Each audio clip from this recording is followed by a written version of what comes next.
देखो बेटा, अभी तक हमने 3 ऑब्जेक्टिव पढ़ लिए, ठीक है ना।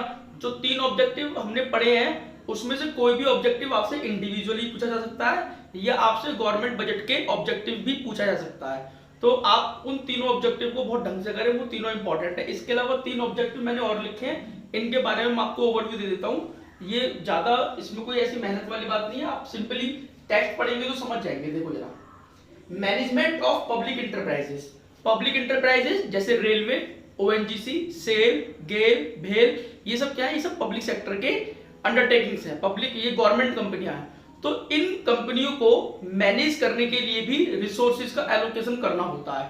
किस पब्लिक इंटरप्राइजेस को कितने रिसोर्स देने हैं, किस पब्लिक इंटरप्राइजेस को चालू रखना है, किस पब्लिक इंटरप्राइजेस को बंद करने की जरूरत पड़ रही है। बंद करने से मेरा मतलब ये है कि उसमें से डिसइन्वेस्टमेंट करना है। डिसइन्वेस्टमेंट का मतलब क्या हो गया कि हमें उसमें से कुछ शेयर प्राइवेट कंपनियों को बेच देना है। तो उस तरीके के काम भी गवर्नमेंट करती है, वो बजट के माध्यम से ही करती है।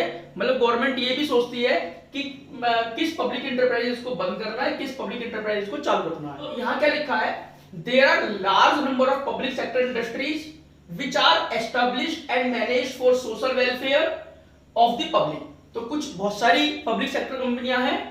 बजट इज प्रिपेयर्ड, बजट तैयार किया जाता है विद द ऑब्जेक्टिव, इस उद्देश्य के साथ ऑफ मेकिंग वेरियस प्रोविजन, कि कुछ प्रोविजन हम बजट में डालते हैं फॉर मैनेजिंग सच इंटरप्राइजेस, यानी कि पब्लिक सेक्टर के लिए, and providing those financial help, और उनको फाइनेंशियल हेल्प दी जाती है।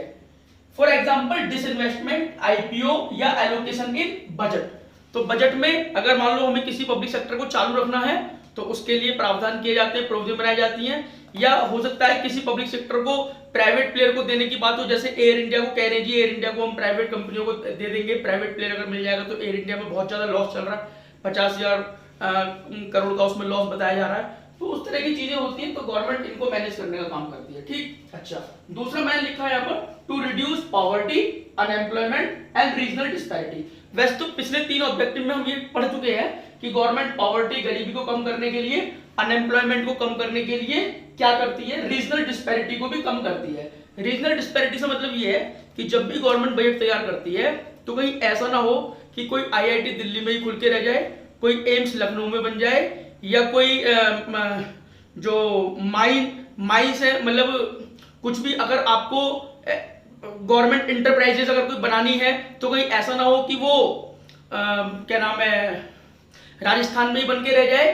तो कहीं ऐसा ना हो कि जो दूर दराज दिल्ली के आसपास का ही कहीं विकास होता रहे, दूर दराज के जो हमारे स्टेट है कहीं वो पिछड़ जाए, जैसे असम है, छत्तीसगढ़ है, बिहार है, ये स्टेट कहीं ऐसे ना हो कि इनमें कुछ ऐसा डेवलपमेंट ना हो पाए।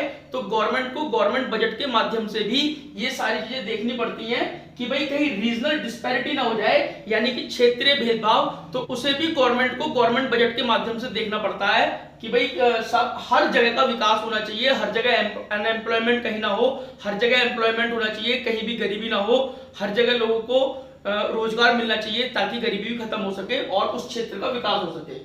The government budget aims to reduce regional disparities through its taxation and expenditure policy for encouraging setting up the production unit in economically backward region। जो पिछड़े हुए क्षेत्र हैं उनमें भी कुछ इस तरह की यूनिट अंडरटेकिंग लगाई जाए ताकि लोगों को वहां पर रोजगार जनरेट हो सके, ठीक। लास्ट में हम क्या करते हैं, इकोनॉमिक ग्रोथ। देखिए इकोनॉमिक ग्रोथ में क्या लिखा है, to growth rate of a country depend on the rate of saving and investment. आप सोच के देखो, आप जितना कमाते हो सारा खर्च कर देते हो, तो सेविंग कैसे होगी, ग्रोथ कैसे होगी, इन्वेस्टमेंट कैसे करोगे आगे।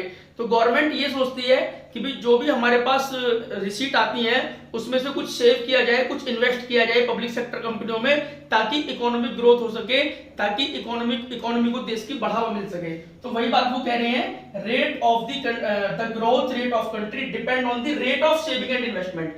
तो जितना सेविंग करेंगे, जितना इन्वेस्टमेंट करेंगे, उतना ही रेट जो है हमारा ग्रोथ का वो बढ़ेगा।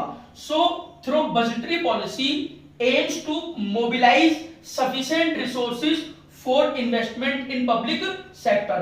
तो गवर्नमेंट पब्लिक सेक्टर में सफिशिएंट रिसोर्सेज को इन्वेस्ट करती है ताकि इकोनॉमिक ग्रोथ भी हो सके। तो ये 3 ऑब्जेक्टिव भी थे, पहले 3 ऑब्जेक्टिव ज्यादा इंपॉर्टेंट थे, आप उनको ध्यान से पढ़ना। आई होप आपको गवर्नमेंट बजट के जो ऑब्जेक्टिव हैं वो बहुत अच्छे तरीके से समझ में आ गए होंगे। देखिए कहीं ना कहीं अगर कोई कमी रह गई हो तो आप मुझे जरूर कमेंट बॉक्स में लिख के बताना, ठीक है ना। Okay bye.